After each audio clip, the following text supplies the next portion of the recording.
உங்கள் தற்போதைய முன்னேற்றத்துக்கு தடையாக இருக்கும் மிகப்பெரிய அச்சுறுத்தல். சில சமயங்கள் நிறைய பேர் முன்னேற மாட்டேன்றாங்க. ஏன் முன்னேற மாட்டேன்றாங்க?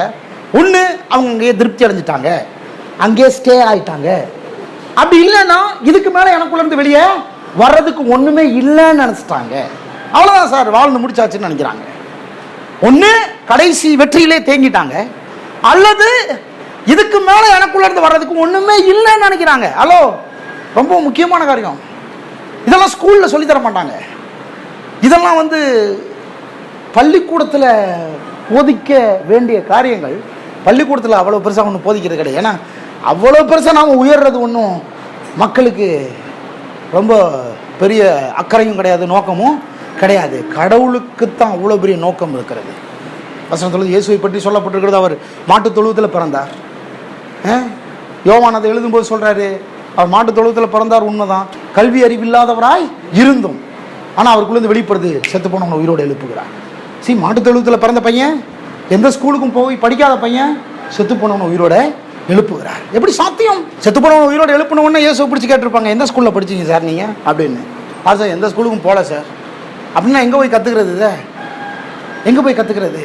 நான் சொல்கிறேன், தேவனுடைய ராஜ்யத்தை தேடுங்கள், அப்பொழுது இவைகள்லாம் உங்களுக்குள்ளிருந்து வெளியே வரும். ஆமென். எங்கே கற்றுக் கொடுக்கப்படுது? தேவனுடைய ராஜ்யத்தில் தான் கற்றுக் கொடுக்கப்படுகிறது.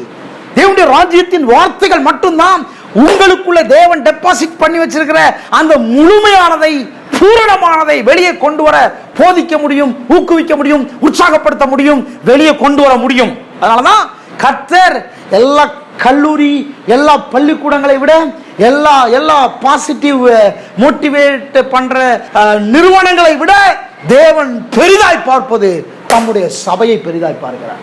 இப்படிப்பட்ட போதனையை போதிக்கிற சபையை கர்த்தர் பெரிதாய் பார்க்கிறார். ஏன்னா அங்கிருந்தா என் மகனை வெளியே கொண்டு வர போறேன், அங்கிருந்தா என் பிள்ளைகளை வெளியே கொண்டு வர போறேன், அங்கிருந்தா என் பிள்ளைகளுக்குள்ளே நான் டெபாசிட் பண்ணி வச்சிருக்கிற முழுமையை, பரிபூரணத்தை வெளியே கொண்டு வர போகிறேன் என்று கர்த்தர் பார்க்கிறார்.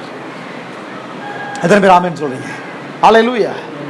அப்போ நமக்குள்ள வெளியே வர்றதுக்கு ஒண்ணுமே இல்லைன்னு நினைச்சிடக்கூடாது. நிறைய பேர் அப்படி நினைக்கிறாங்க. ஒண்ணு கடந்த வெற்றியில தேங்கிறாங்க, இல்லைன்னா எனக்குள்ள வெளியே வர்றதுக்கு வேற ஒன்றும் பெருசா இல்லைன்னு நினைக்கிறாங்க.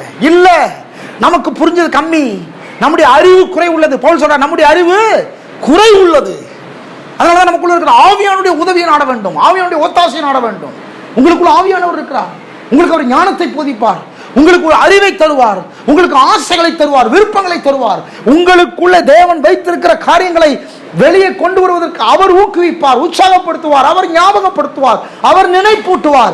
அது வெளியே வரும்போது உங்களுக்கே ஆச்சரியமா இருக்கும், எனக்குள்ள இதெல்லாம் வைக்கப்பட்டிருந்துச்சா, எனக்குள்ள இசை வைக்கப்பட்டிருந்துச்சா, எனக்குள்ள டிரைவர் இருந்தாரா, எனக்குள்ள ஒரு டெய்லர் இருந்தாரா, எனக்குள்ள ஆர்கிடெக்ட் இருந்தாரா, எனக்குள்ள இன்ஜினியர் இருந்தாரா, எனக்குள்ள டாக்டர் இருந்தார், எனக்குள்ள அவர் இருந்தார்னு நீங்களே ஆச்சரியப்படுகிற அளவிற்கு உங்களுக்குள்ள இருந்த அசாதாரணமான நபர்களை கர்த்தர் வெளியே கொண்டு வரும்போது நீங்களே பிரமிப்பீர்கள். அதனால அவரோட சேர்ந்துக்கணும், அதனால அவரோட இணைஞ்சுக்கணும். உங்களுக்குள்ளே பிரமிக்கத்தக்க நபர்களை தேவன் வைத்திருக்கிறார். ஆமென் சொல்லுங்க. எனக்குள்ளே பிரமிக்கத்தக்க நபராய் நான் இருக்கிறேன்.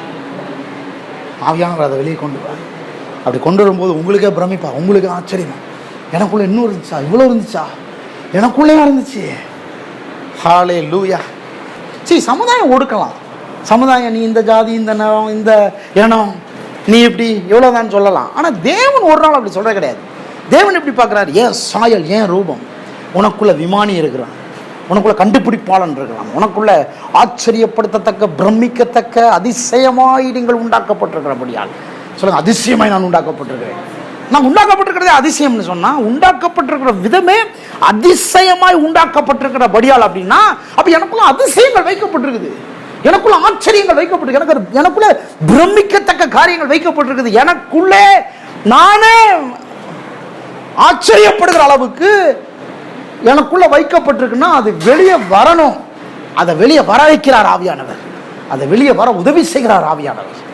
அப்போ அது வெளியே வரும்போது நமக்கே ஆச்சரியமாக, அதான் தாவீது சொல்றார், நான் அதிசயமாய் பிரமிக்கத்தக்க விதத்தில் உண்டாக்கப்பட்டிருக்கிறபடியால் கர்த்தரை துதிப்பேன்.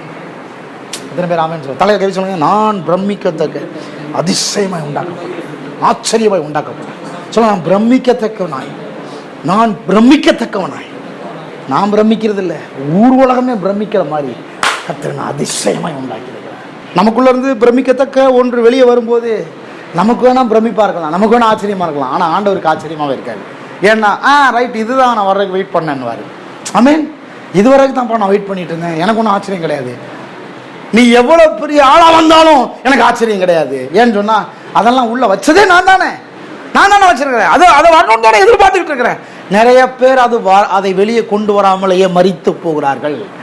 நிறைய பேர் அது வெளியே வருவதற்கு முன்பாகவே தங்களுடைய வாழ்க்கையை இழந்து போகிறார்கள். அதனாலதான் அப்படி இழந்துடக்கூடாது, அப்படி மறிச்சு போகக்கூடாது. அந்த நபர் வெளியே வர்றதுக்கு முன்னாலே நம்முடைய வாழ்க்கையை முடிச்சுக்க கூடாது. அப்படிப்பட்ட வெளியே கொண்டு வரக்கூடிய சுற்றுச்சூழலுக்குள் நாம் எப்போதுமே இருக்க வேண்டும். அப்படிப்பட்ட நபரை நமக்குள்ளேருந்து வெளியே கொண்டு வருகிற சரியான நபர்களோடு நாம் சூழ்ந்திருக்க வேண்டும். எத்தனை பேர் ஆமீன் சொல்றீங்க? அப்படிப்பட்ட நபரை நமக்குள்ளேருந்து வெளியே கொண்டு வரக்கூடிய போதனையை பெற வேண்டும். அப்படிப்பட்ட சபையில தான் நாம் இருக்க வேண்டும். எத்தனை பேர் ஆமீன் சொல்றீங்க? இருக்கிறீங்களா? அப்படிப்பட்ட ஒரு சபையில தான் இருக்கணும். அப்படிப்பட்ட வார்த்தை தான் நம்ம கேட்கணும். அப்படிப்பட்ட வார்த்தையை தான் நம்ம விசுவாசிக்கணும். அப்படிப்பட்ட வார்த்தைக்கு தான் நம்முடைய செவியை சாய்க்க வேண்டும். அப்படிப்பட்ட நபரை தான் நமக்கு ஒரு தலைவனாய் வைத்துக் கொள்ள வேண்டும். இருக்கிறீங்களா இல்லையா? எத்தனை பேர் ஆமென் சொல்றீங்க? ஹல்லேலூயா. ஆமென்.